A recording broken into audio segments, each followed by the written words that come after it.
অবশেষে 12 দিনের মাথায় পানবাড়ি বাজারের সমস্যা সমাধান। জমির রেজিস্ট্রির দাবিতে টানা ধর্নার পর ধর্নারত বিকাশ রায় তুলে নিলেন ধর্না।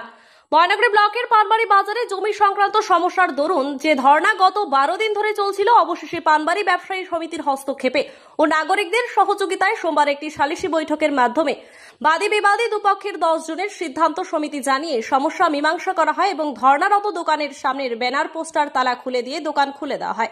প্রসঙ্গত উল্লেখ্য যে পানবাড়ি বাজারের বাসিন্দা বিকাশ রায় 7 মাস আগে পানবাড়ি বাজারের ব্যবসায়ী জগদীশ রায়ের কাছে 3 বিঘে জমি কেনে, কিন্তু রেজিস্ট্রি বাকি থাকে।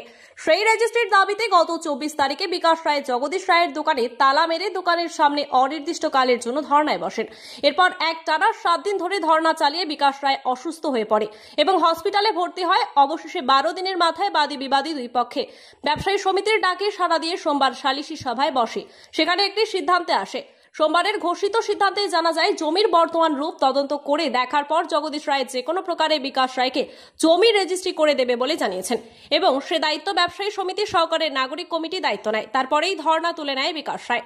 এই বিষয়ে পানবাড়ি ব্যবসায়ী সমিতির সেক্রেটারি ও বাদী বিবাদী দুপক্ষ কি বলেন শুনে নেব। যে 12 দিন থেকে যে একটা সমস্যা, সেই সমস্যার জন্য আপনি ধর্নাও দিয়েছেন। তো আজকে 12 দিন হয়ে গেছে, তো আজকে কি হলো আর কি শুরু হলো? আজকে আমাদের 10-এ যে সিদ্ধান্ত নিয়েছে সেই সিদ্ধান্তে আমি রাজি আছি। আচ্ছা, সহমত আছে সবার। তো আপনি কি এখন ধর্না বা যে সমস্যা ছিল, যে ধর্না তুলে নিচ্ছেন, দোকান খুলতে দিচ্ছেন? আমি আজকে ধর্না তুলে নিচ্ছি। আপনার নাম? আমার নাম বিকাশ। আচ্ছা কাকু, যে আপনাদের যে একটা দীর্ঘদিনের সমস্যা, বিকাশ অনেকদিন ধর্না দিল, তো আজকে কি শুরু হলো?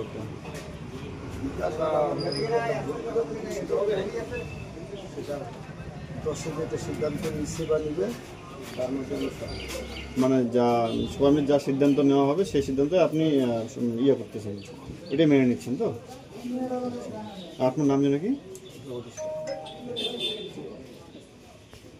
আচ্ছা, আপনাদের পানবাড়ি বাজারের যে বিকাশ এবং জগদীশ রায়ের যে একটা সমস্যা, বিকাশ রায় এতদিন ধরে ধর্নারত ছিলেন, দোকানও বন্ধ রাখছিলেন জগদীশ বাবু, তো আজকে কি হলো আর কি মিটিংয়ে?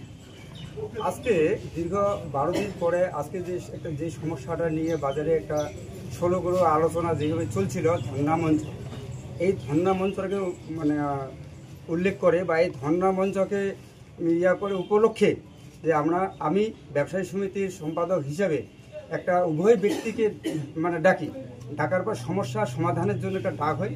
এই ডাকার পরে যে সিদ্ধান্ত হয়, উভয় সহমত হয় যে এই সমস্যাটা যাতে দ্রুত তাড়াতাড়ি আমরা সমস্যার সমাধান করতে পারি। এই সিদ্ধান্তে অবনীত 10-এর সিদ্ধান্ত হয় যে প্রথমে যে দোকানটা যেইভাবে বন্ধ আছে, কেন আছে, কি আসল বিষয় বিস্তারিত আলোচনা কিন্তু আমাদের 10-এর মধ্যে কিন্তু হয়ে যায়। কেন, যেহেতু একটা 12 দিনের সমস্যা আছে, এইটা একটু দীর্ঘায়িতভাবে আলোচনা আমরা করি, অনেকভাবে সিদ্ধান্ত নেই, অনেকভাবে সমালোচনা হওয়ার পরে আজকে একটা সিদ্ধান্তে বা 3টে পয়েন্টের মধ্যে আমরা এক জায়গায় দাঁড়িয়েছি।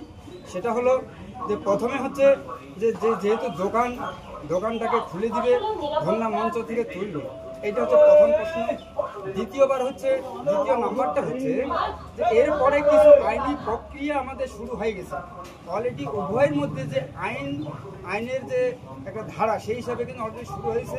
তাহলে আমাদের যেহেতু আমরা শাসনের মধ্যে আছি, উভয়ের মধ্যে আলোচনা করে আমাদের এখন কর্তব্য দোকান খোলার পরে এখন আইনি প্রক্রিয়াটাকে আমরা কীভাবে এটাকে স্তব্ধ করব, সেইটা লিখিত আকারে আমরা থানায় গিয়ে জমা করবো, যাতে আইন উভয়ের মধ্যে না হয়। তারপরে সিদ্ধান্ত হয় যে জমি সংক্রান্ত বিষয়টা নিয়ে, যেটা একটা বড় ধরনের আলোচনা এতদিন থেকে যেটা হয়ে আসতেছে, এই জমি সংক্রান্ত বিষয়টা আমরা 10 দেখব বিষয়টা কি। যদি সত্যিকারের রেকর্ড সম্পত্তি হয়, তাহলে সত্যিকারের সম্পত্তিটা কোথাতে কিভাবে আসলো, এইটা দ্রুত আমরা এসটির ব্যবস্থা নিচ্ছি। এই 10 এই অঙ্গীকারে আমরা আবদ্ধ। জমিটা কি হবে সেটা এখন যাচাই করা হয়নি? তাহলে না, জমিতে এখন আমরা 10 গিয়ে সঠিকভাবে কাগজপত্র বিএলওতে আমরা যাইনি, আমরা যাব, বুঝবো, তারপরে ভিত্তি করে যদি সত্যিকারের রেকর্ড হয়েছে যে জমিটা, এটা অবশ্যই বিকাশের যেটা দাবি ছিল যে সেই জমিটা কোনো দাস ব্যক্তির নামে যে রেকর্ড আছে, যদি সেই রেকর্ডটা যদি থাকে, যদি থাকে থাকে, হ্যাঁ। ধরে নেন থাকলো থাকলো। তাহলে তবু মানে সে রেজিস্ট্রি করার ব্যবস্থা জগদীশবাবু করে দিবে। অবশ্যই সেটা জগদীশ তো করবে, তার সঙ্গে আমরা 10 জন থাকবো। 10 জনই করবে, 10, হ্যাঁ, 10 মানে দুই পক্ষ আর কি হ্যাঁ, দুই পক্ষ মিলে করবে। কিন্তু মানে ওইটাই বললাম যে ওই দাস নামে যে জমিটা থাকে তাহলে সেই জমিটা রেজিস্ট্রি করার ব্যবস্থা জগদীশবাবু করে বিকাশকে দিয়ে দিবে আর কি। এটা সেই 10-এর সিদ্ধান্ত। আসছে। হ্যাঁ, 10-এর সিদ্ধান্ত এটা। আচ্ছা, তো আপনার নাম? কিরেন্দ্রনাথ রায়। আপনি ব্যবসা সমিতি